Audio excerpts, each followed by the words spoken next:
नमस्कार दोस्तों, स्वागत है आप लोगों का हमारे YouTube चैनल मंत्र साधना विज्ञान में।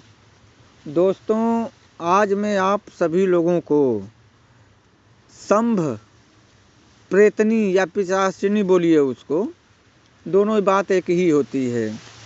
तो संभ प्रेतनी की साधना में आप लोगों को दे रहा हूँ, क्योंकि सभी लोग इस समय कर्ज से मुक्त पाने के लिए काफ़ी कि परेशान हैं। और मैं चाहता हूँ कि जितनी जल्दी हो सके सब अपने कर्जों से मुक्त हो जाएं। और संभ का मतलब होता है शिव। शिव के साथ चलने वाली वह प्रेतनी है, क्योंकि शिव के ही जटा में सारी सृष्टि समाई हुई है। और शिव के जो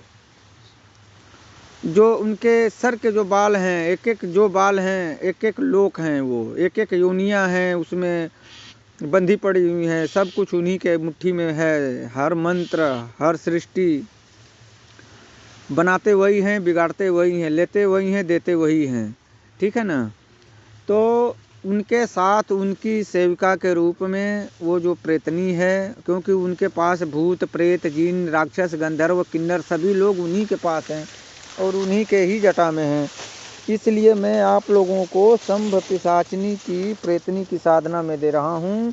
इसके माध्यम से आप अपने बड़े से बड़े कर्ज से मुक्त हो सकते हैं, कि अगर आपने इसकी साधना सही ढंग से की और मेरे तरीके से की तब।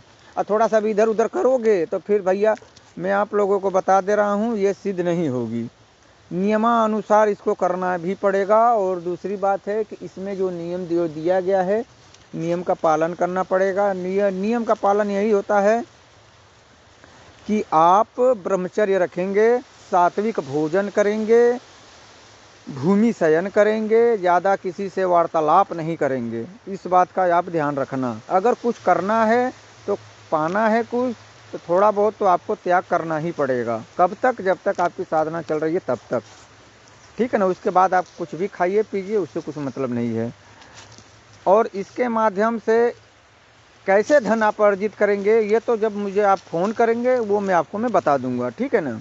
और इसकी साधना मैं आपको बता दूं, जो जितनी जल्दी सोचता है ना कि मैं आज एक साधना करूं और अभी तुरंत सफलता मुझे मिल जाए, तो बहुत कम लोगों को ऐसा होता है। लेकिन जो साधनाएं थोड़ा दिवस ले करके सिद्ध होती हैं, जैसे 7 दिन, 11 दिन, 21 दिन, 40 दिन, उन साधनाओं में जान होती है। और वो साधना जो है कि परफेक्ट रूप से सिद्ध भी हो जाती है, प्रथम बार में ही सिद्ध हो जाती है।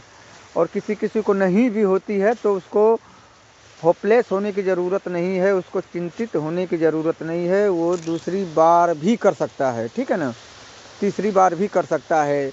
एक साधना को करो तो उसको छोड़ो मत। भले सफलता नहीं मिली प्रथम बार में तो उसको दूसरी बार करो, तीसरी बार करो। वो निश्चित तौर पर मैं 100% की गारंटी देता हूँ, वो आपको सफल हो करके ही रहेगी।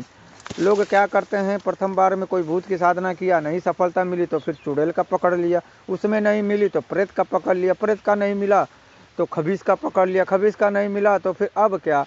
ये मतलब वही हाल होगा। एक कहानी में आपको मैं सुना देता हूँ।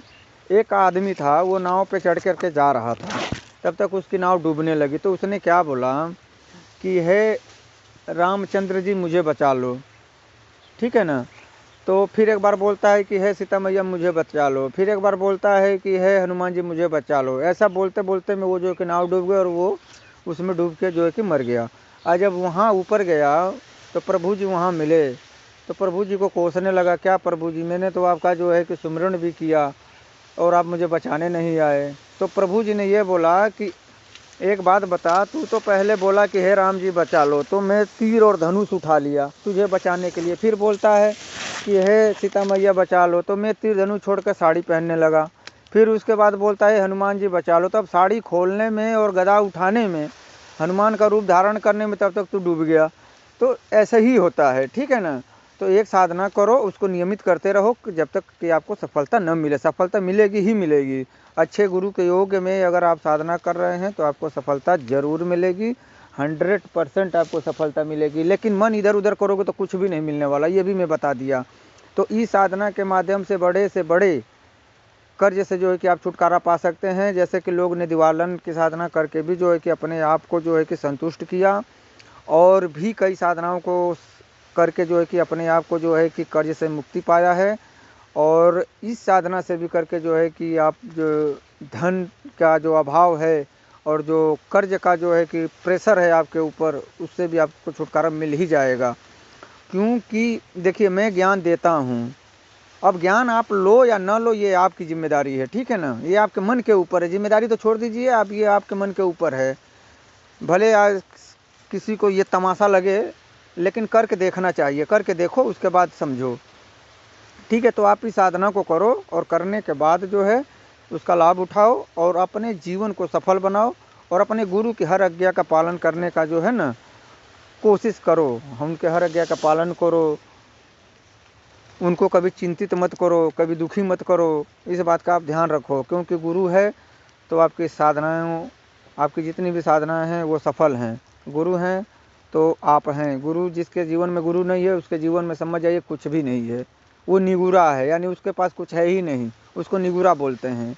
और जिसके पास गुरु है वो समझ जाइए कि वो सर्वश्रेष्ठ धनी व्यक्ति है, ठीक है ना।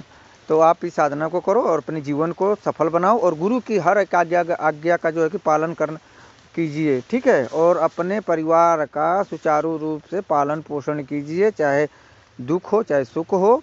और किसी को गलत शब्द का प्रयोग कभी न करें, क्योंकि आप एक साधक हैं, इस बात का ध्यान रखिए, ठीक है। साधनाओं में सफलता मिलती है, किसी को जल्दी मिल जाती है, किसी को थोड़ी लेट में मिलती है, लेकिन कभी हार नहीं मानना चाहिए, एकलव्य बनने की कोशिश कीजिए, ठीक है ना।